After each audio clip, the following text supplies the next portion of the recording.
road trip into Portland. It's pretty weird to see desert and then these volcanoes with lots of snow on them. We are stopping along the way at some of the fun road trip points, some scenic points. Mount Hood! We made it!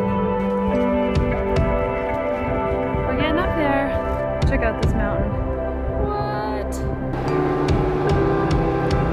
In Oregon, you're not allowed to pump your own gas, but they also wash your windows, which is awesome. Vegan food cart in Bend. This is pretty sweet. I'm speechless. These are so good.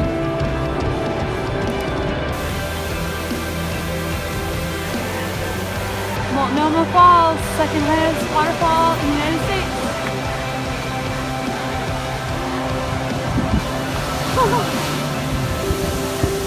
This waterfall was so awesome. I got right up next to it and I was getting blown over and soaked, and now my face hurts from smiling. We're heading home tomorrow back to British Columbia. It was an amazing adventure with bike packing and trail riding and all the other fun things we did in between. But I'm so glad that we got to come to Oregon. I can't wait to come back. It's one of my favorite states. Thanks for following my adventure.